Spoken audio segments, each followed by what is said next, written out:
Welcome back. I'm literally failing at this video every day in December thing.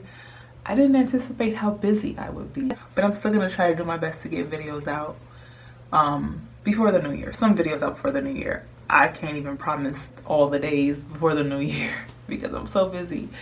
But anyway, so in this video I'll be discussing the pros and cons of locks according to me.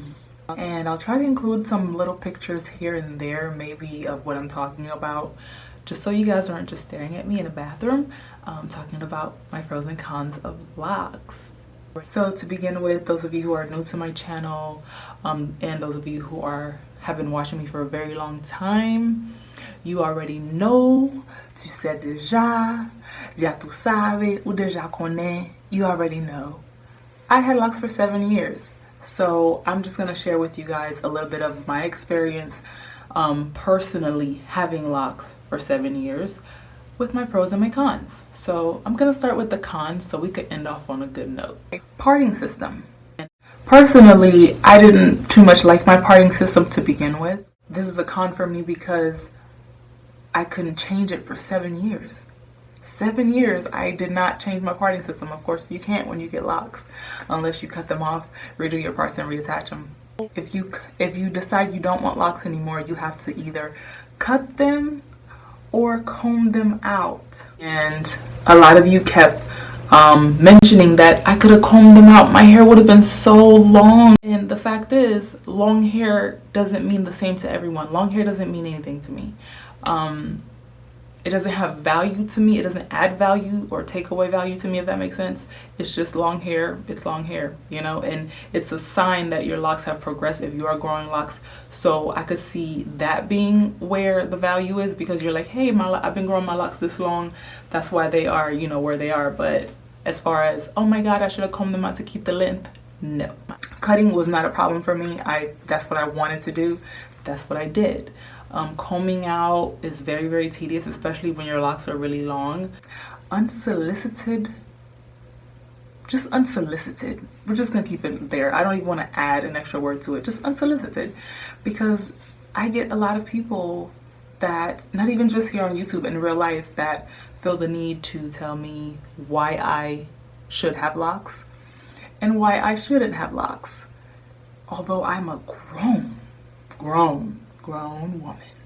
So I don't get it. I don't get it. People automatically put you in this box of a community and set these guidelines for you that you should follow as a member of this community that you've been voluntold to join.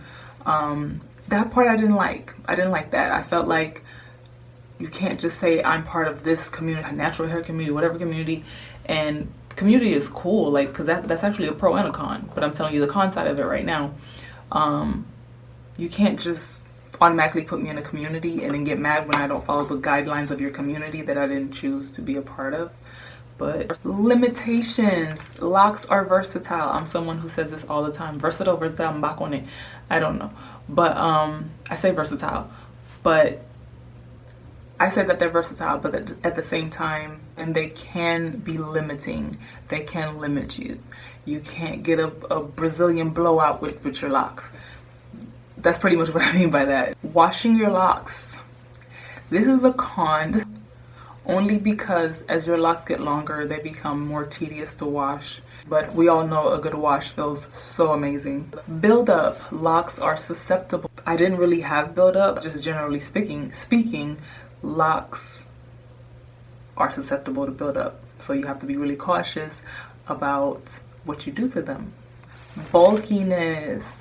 Love thick locks. I love a head full of so many locks, but the reality is they become really bulky once they're long. I didn't have a lot of locks. I had 68 locks, and they still got to a period where they became bulky because they were long, and when you're putting long locks into a bun, it gets really big.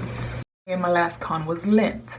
Locks attract a lot of lint. So you have to take a lot of precaution and be really on it when it comes to lint. You can't have cons without pros, at least you shouldn't. Pro number one was the simplicity of it all. I didn't need to do anything extra to my hair unless I wanted to. I didn't have to wake up and comb my hair. I actually, when I started my locks, I gave away all my combs, all my flat irons, everything that had to do with loose hair, I gave it all away. That's how excited I was to not have to comb my hair again. Low maintenance, and low maintenance really depends on you, because people with locks can still really have a really high maintenance or a really drawn out routine, but they can be really low maintenance. You can go a whole 7 months, a year without doing anything to your hair and it'll still be fine. If you do it correctly, that is. It's ultimately a protective style. Back to combing out. You can comb out your hair and it's super long because it was protected and it was healthy, or should have been healthy.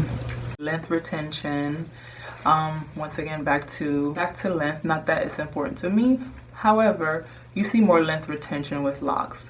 Somebody growing their natural kinky hair for 7 years, you may not see as much length as you would see with somebody who's been growing their natural hair in locks for 7 years.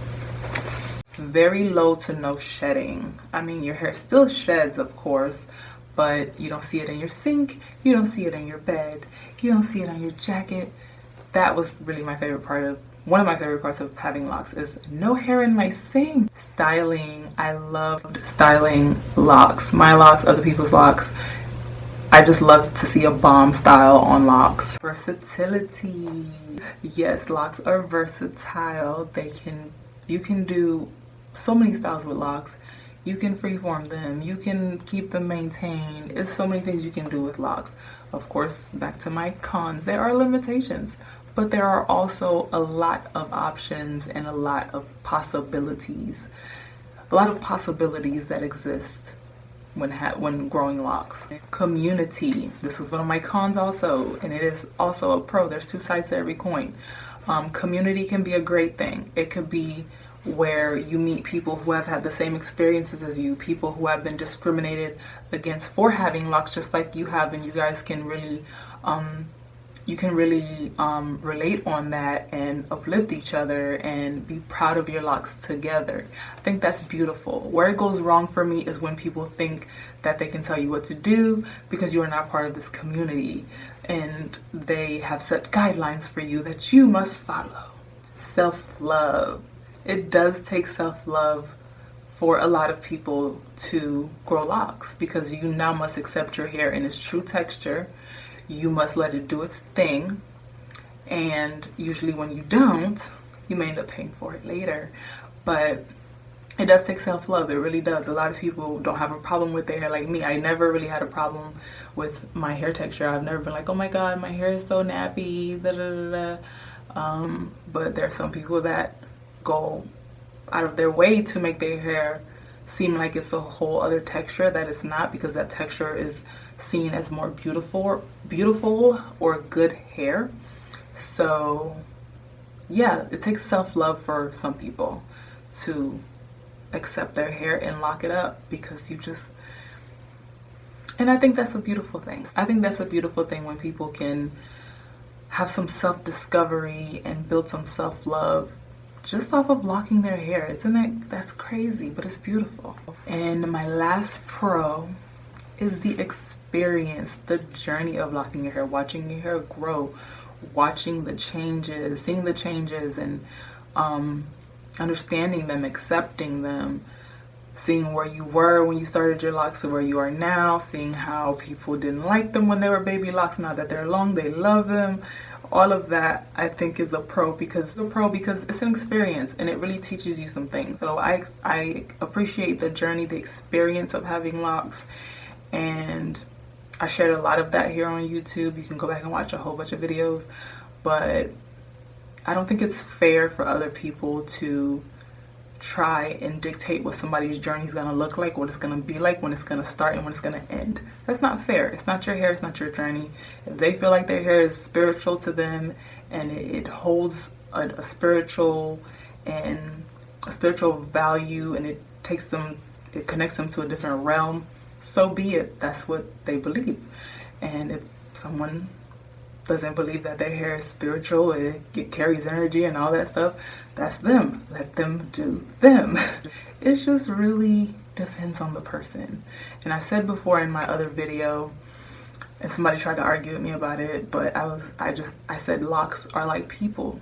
They're not perfect. They all look different. They all behave different. They come in different specifics. And if you can speak on someone's hair or their locks or whatever, because you don't know what someone's going through, you don't know why they're locking, you don't know why they're not locking, so it's not up to you to sit there and try to judge them based on locks or no locks or freeform locks or retwisted locks or lock extensions or how they started. Like, that's too much. That's too much. That's too much. Okay, I've rambled long enough. Thank you guys so much for watching. Stay tuned for more videos, definitely in 2019. And definitely stay tuned for that location announcement. Where am I located? That's really hard to answer right now, but I will announce it January 2019. Not necessarily New Year's Eve, but you get my drift. Bye guys.